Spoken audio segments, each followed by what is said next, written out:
Olá pessoal amigável, tudo bem? Muito prazer, me chamo João Gustavo. Eu sou o Jordão Silva. E eu me chamo Samuel Barros. E hoje vamos falar sobre a crise de 1929, o maior colapso econômico da história moderna. Em poucos anos, os Estados Unidos passaram de símbolo mundial de prosperidade para um país marcado por desemprego, falências e pobreza.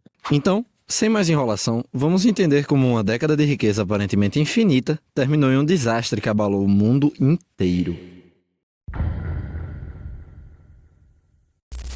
Ao fim da Primeira Guerra Mundial, os Estados Unidos saíram fortalecidos econômica e politicamente. Enquanto a Europa tentava se reconstruir após a guerra, os americanos enriqueceram com a venda de armas, alimentos e produtos industrializados. Em poucos anos, o país se consolidou como a maior potência econômica do planeta. Essa prosperidade foi acompanhada por um enorme crescimento do consumo. Em 1929, mais de 26 milhões de automóveis circulavam pelo país, além de milhões de rádios e eletrodomésticos. Surgiu então o chamado American Way of Life, baseado no consumo e na prosperidade. Um dos maiores símbolos desse período foi Henry Ford. Com a produção em massa em a linha de montagem, o Ford modelo T tornou-se mais barato e ajudou a popularizar o automóvel entre a classe média americana. Enquanto isso, o rádio, o cinema e o jazz transformavam o cotidiano das cidades. Mas nem toda essa prosperidade era real. Grande parte do consumo era sustentada pelo crédito, e a riqueza permanecia concentrada na mão de poucos. Enquanto alguns enriqueciam rapidamente, milhões de trabalhadores e agricultores enfrentavam dificuldades financeiras. Ao mesmo tempo, investir virou uma febre nacional. Milhões de americanos passaram a aplicar dinheiro na Bolsa de Valores de Nova York, acreditando que os preços das ações continuariam subindo indefinidamente. Wall Street, o principal centro financeiro dos Estados Unidos, passou a atrair não apenas banqueiros e empresários, mas também trabalhadores, comerciantes e famílias comuns, que sonhavam em enriquecer rapidamente. O problema é que, quando todo mundo acredita que pode ganhar dinheiro fácil e sem riscos, normalmente existe uma bolha se formando.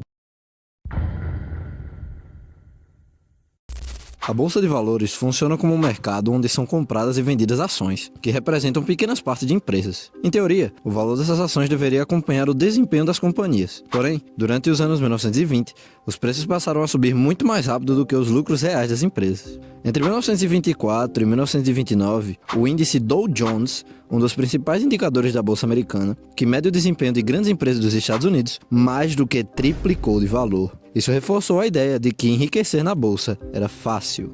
Muitos investidores compravam ações apenas porque acreditavam que os preços continuariam subindo. Além disso, era comum a chamada compra em margem. A pessoa pagava apenas parte da ação e financiava o restante com empréstimos. Enquanto os preços subiam, parecia um ótimo negócio. O problema é que bilhões de dólares já haviam sido emprestados para esse tipo de operação. Bastava uma queda nos preços para gerar prejuízos gigantescos e deixar milhares de investidores endividados. Um dos defensores desse ambiente era Charles E. Mitchell, presidente do National City Bank, uma das maiores instituições financeiras do país. Já banqueiros como Thomas Lamont, sócio do poderoso banco JP Morgan, acreditavam que o mercado deveria funcionar sem grande interferência do governo. Thomas Lamont representava a elite financeira de Wall Street. Esses banqueiros movimentavam fortunas, influenciavam governos e acreditavam que o mercado deveria se regular sozinho. Para muitos deles, o crescimento da bolsa era sinal de força. Para outros, era sinal de perigo.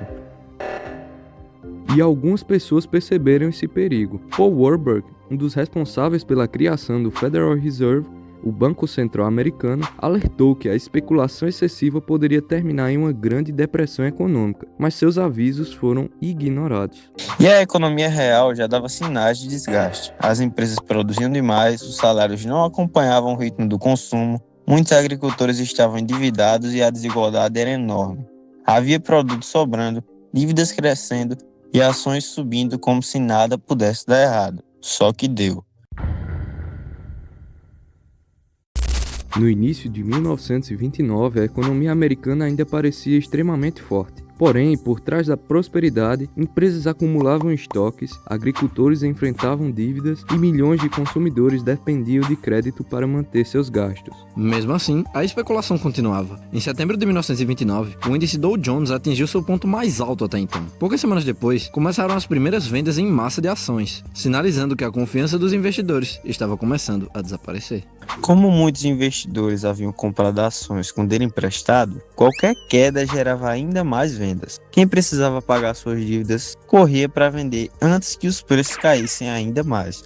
O mercado, assim, entrou em uma reação em cadeia. A situação ficou crítica em outubro. O medo começou a se espalhar e milhares de investidores tentaram vender suas ações ao mesmo tempo. O problema era simples: havia muito mais gente querendo vender do que comprar. Em 24 de outubro de 1929, a famosa Quinta-feira Negra, cerca de 13 milhões de ações foram negociadas em um único dia, um volume gigantesco para a época. O pânico tomou conta de Wall Street. Foi nesse momento que os grandes banqueiros tentaram agir. Thomas Lamont, representando JP Morgan, se reuniu com outros nomes importantes de Wall Street, como Charles Mitchell, Albert Wiggin, do Chase National Bank, e Richard Whitney, ligado à Bolsa de Valores de Nova York. A estratégia era demonstrar confiança. Richard Whitney foi enviado ao salão da Bolsa para comprar grandes quantidades de ações importantes, tentando mostrar que os grandes bancos ainda acreditavam no mercado. Por algumas horas, isso até acalmou parte do pânico. Mas o alívio durou pouco.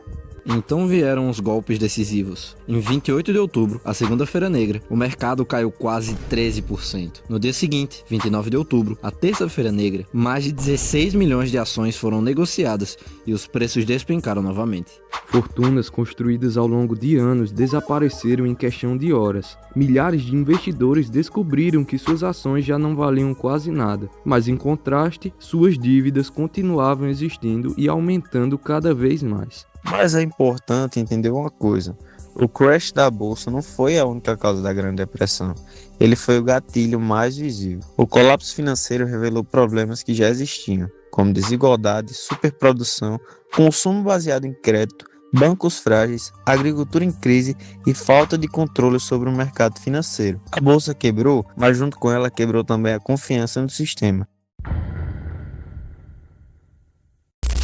Depois da quebra da bolsa, a crise rapidamente atingiu toda a economia americana. Empresas reduziram a produção, bancos diminuíram empréstimos e o consumo despencou. Formou-se um ciclo de falências, desemprego e queda nas vendas. O presidente Herbert Hoover acreditava que a economia se recuperaria sozinha e evitou uma intervenção mais forte do governo nos primeiros anos da crise. Mas a situação só piorava. Entre 1929 e 1933, a produção industrial americana caiu quase que pela metade. A crise foi tão severa que surgiram as chamadas Hoovervilles, bairros de barracos improvisados que criticavam diretamente o presidente Hoover. Filas por comida e pobreza passaram a fazer parte do cotidiano americano. Os bancos também sofreram duramente. Entre 1929 e 1933, mais de 5 mil instituições financeiras faliram nos Estados Unidos. O desemprego alcançou cerca de 25% da força de trabalho americana em 1933. O valor equivalia a aproximadamente 13 milhões de pessoas sem emprego. No campo, agricultores endividados perderam suas terras para os bancos. A situação piorou ainda mais com o Dust Bowl, uma série de secas e tempestades de poeira que destruiu plantações e forçou milhares de famílias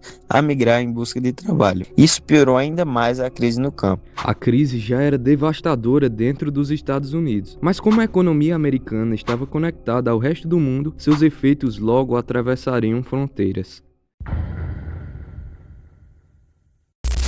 A crise rapidamente se espalhou pelo planeta. Bancos reduziram empréstimos, empresas cortaram investimentos e o comércio internacional caiu mais de 60% entre 1929 e 1932. Isso significava na prática menos empregos, menos investimentos e menos consumos em diversos países. O que começou em Wall Street transformou-se em uma crise global. No Brasil, a queda da demanda internacional fez os preços do café despencarem, causando grandes prejuízos aos produtores. A crise enfraqueceu a Primeira República e contribuiu para a chegada de Getúlio Vargas ao poder em 1930. Para conter os prejuízos, o governo brasileiro chegou a destruir milhões de sacas de café na tentativa de sustentar os preços. Na Alemanha, os efeitos foram ainda mais graves. A confiança na República de Weimar despencou. A recuperação econômica do país dependia de empréstimos americanos, e a redução desses recursos provocou um forte aumento do desemprego. Em 1932, cerca de 6 milhões de alemães já estavam desempregados. Foi nesse ambiente de medo, pobreza e frustração que grupos extremistas ganharam espaço. O Partido Nazista, liderado por Adolf Hitler, explorou o descontentamento popular, prometendo emprego, estabilidade e recuperação nacional. A crise econômica não explica sozinha a ascensão do nazismo, mas foi um fator determinante que favoreceu essas ideias. Em vários países, a instabilidade econômica enfraqueceu democracias e fortaleceu movimentos nacionais e autoritários. Por isso, a crise de 1929 não foi apenas uma crise econômica. Ela ajudou a preparar o cenário político que levaria o mundo à Segunda Guerra Mundial.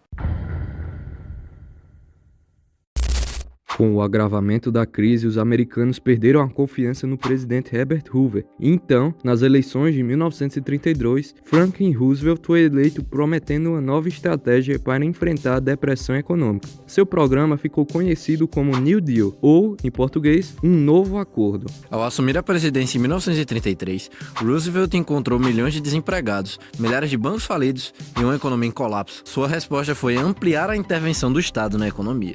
A ideia central era simples. O governo não poderia ficar parado esperando o mercado se recuperar sozinho. Era preciso agir. O New Deal seguiu o pensamento do economista britânico John Keynes, de que o Estado deveria intervir na economia para gerar empregos e estimular a recuperação econômica em momentos de crise. O governo reorganizou o sistema bancário, restaurou a confiança dos investidores e lançou grandes programas de obras públicas para gerar empregos e movimentar a economia. Programas como o Corpo de Conservação Civil, o CCC, e a Administração de Obras Públicas, a WPA, entregaram milhões de americanos em obras públicas, projetos culturais e ações de conservação ambiental. O Estado passou a ser um dos principais motores da recuperação econômica. Mas Roosevelt também queria impedir que os abusos financeiros dos anos 1920 se repetissem. Nesse contexto, ganharam destaque as investigações conduzidas por Ferdinand Pecora. As investigações revelaram fraudes, manipulação de mercado, evasão fiscal e favorecimento de investidores privilegiados. Um caso marcante foi o de Richard Whitney. Depois de participar das tentativas de salvar a Bolsa em 29 e se tornar presidente da Bolsa de Valores de Nova York, ele acabou preso por desviar recursos de clientes e instituições financeiras. As investigações ajudaram a justificar novas regras para o mercado financeiro. E em 1934 foi criada a Comissão de Valores Mobiliários, a SEC, responsável por fiscalizar o mercado de ações e aumentar a transparência das operações financeiras. Embora o New Deal tenha reduzido os efeitos da crise e fortalecido o papel do Estado na economia, a recuperação completa só ocorreria anos depois com o crescimento da produção industrial durante a Segunda Guerra Mundial. A crise de 29 foi um dos acontecimentos mais importantes do século XX e suas consequências ainda ajudam a explicar o mundo atual. Pensando naqueles que gostam de mapas mentais, elaboramos um que sintetiza tudo o que dissemos no vídeo. Para acessar, é só apontar a câmera do seu celular para o QR Code que está aparecendo aí na tela. Esperamos que vocês tenham gostado e aprendido um pouco mais sobre esse importante capítulo da história. Muito obrigado pela atenção de todos. E até o próximo vídeo. Valeu!